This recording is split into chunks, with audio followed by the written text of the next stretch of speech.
What about the how? Don't need the how. That's the best part about this. Yeah, that'd be a dreamer, bro. That's the best part about this. If you, that's actually good. Let's go there for a second. If you think about, okay, what can I do? Why do I want it? And then it's how.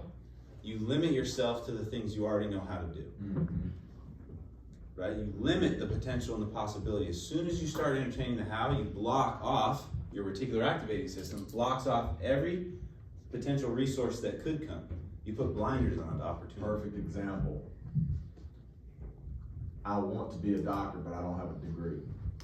Yeah. Like, it's like, how do you do that? Well, you have to go get a degree, but I don't have that, so I can't be a doctor. Right. Or, you know, whatever, something. First, it's the commitment to the thing, commitment to a purpose. Yeah. What is it? I want to be a doctor in this case. Why? I want the satisfaction of healing people and the income that can come from it, whatever. What do I want? Why do I want it? But how? No, I'm not thinking about how right now. It's what and why. Once I'm cemented on the idea, once I'm affirmed to it, committed to it, then it's like, well, what's my first step? Not how do I go from here to there. It's what's my first step? What's the next best step forward? That's all you have to get to. But if you think how when you're trying to decide, what do I want? Why do I want it? That kind of stuff, and you throw a how in here, you block off, because now you're going to look for the resources you have to create what you need or what you're after, and it blocks off everything that you don't have right now, and now you limit yourself to what you could create. The fact is, all resources you need are already in existence.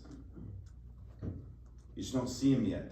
They're like the car that you didn't know was out there all the time until you decided to have that car. Yeah, I mean, it's basically just being, this is literally compares directly into my training with how I turn into door knocking and setting appointments, but we're always way too focused on the cause versus the effect. And that's the issue. Yeah. Yeah, I love that. That's really good. Focused on the cause instead of the effect. And we're like, well, what if, you know, I don't get these leads, or what if I don't do this, or, you know, this would be awesome if I get this. Okay, well, this is what you want. How do you get there? Like you said, step one, step two, you have to have that routine. Yeah. And I'm moving into it. Hey, you could even circle back even further than that. It's like, how many times we heard people, well, you know, I want a job with some, you know, guaranteed money or some stability. What if I don't make any money? Like, what do you mean, what if you don't? If you don't, you just don't work. I mean, I don't know what to tell you. Like, you ain't doing shit if you don't make no money, you know? It's like, do you trust yourself? Or do you trust some CEO you don't even know the name of to give you money and like, I mean, we were talking about that yesterday. Yeah. But it's like, man, I'd rather put the trust in myself. Yeah, being in one of those jobs like lowers your motivation because They come in and they go, Why? because you know it kind of just lowers you to the point where you don't know what you're capable of until you push yourself, you know.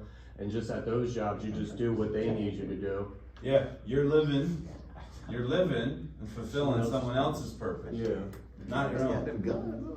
You're forfeiting your time in exchange for the safe paycheck or whatever, but you're forfeiting it for someone else's dream, right? You're helping them fulfill theirs. And at some point, that's important. At some point, you know, they said it on the call yesterday, right? What was his name? Cody was referencing some Vivint leader, I forget. He was like, anytime you go to a new industry, you should always start at the bottom so you understand every part of the process. I think that's important. That's a true principle. Especially here, dude. That's why we have so many quote unquote lead babies. Yeah. At the end of the day, because they were gifted and got directly put into a closer role, and they never had to worry about knocking doors. They were always given. Don't understand the whole process. yeah. When it comes to somewhere where we're at, where you have to, you know, the majority of your income is going to be from you going out and getting your own food. I mean, they're out there with a dull knife. Right.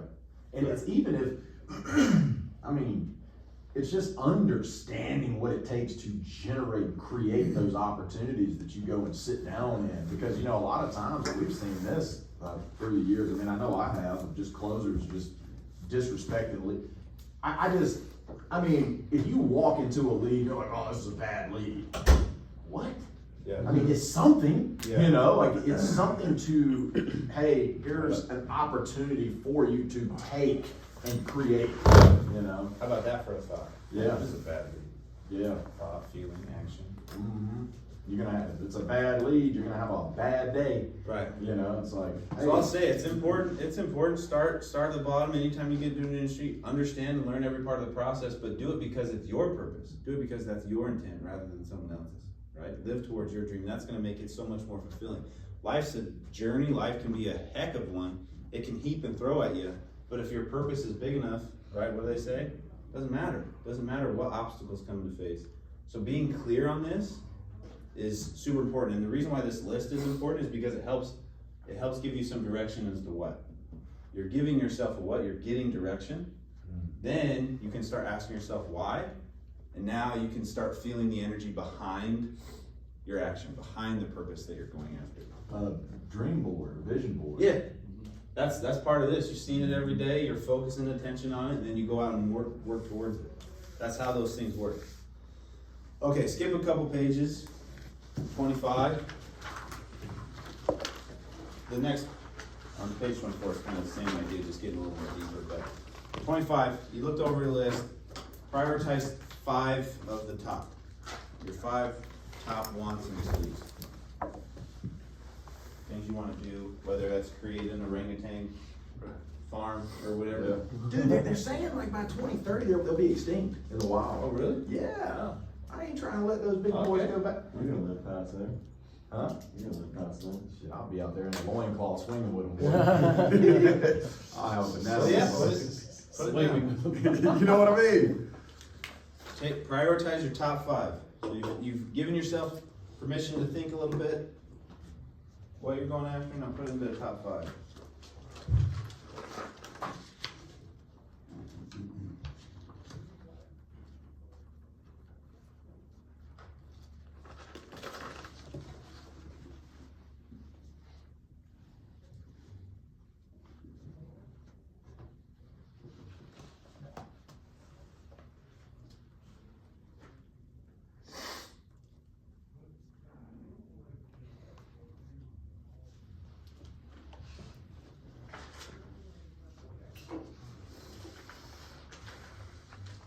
Man, I got a good sleep. I feel like a freaking rocket today. I got good sleep last night. I'd encourage you to, when you get the top 5 down, the next page, 26, ask the question, what made you put them in this order? And if someone were to follow you around, if like an executive or an investor came around, followed you around, they were trying to analyze whether or not they should pour into you, would they observe you living in alignment with these top 5 priorities? Consider that, record it, and then stop when you get to outcome creation, the part where it says outcome creation.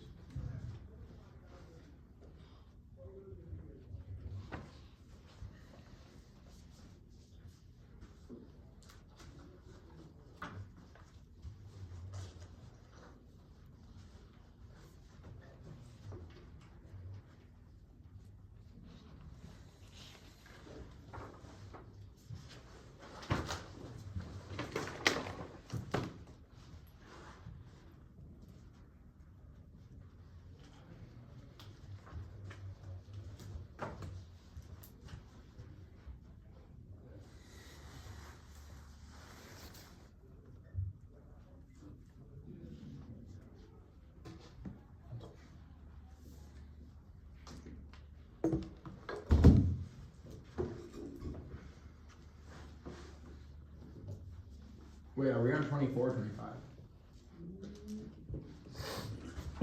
25, bro. What are you on? 25.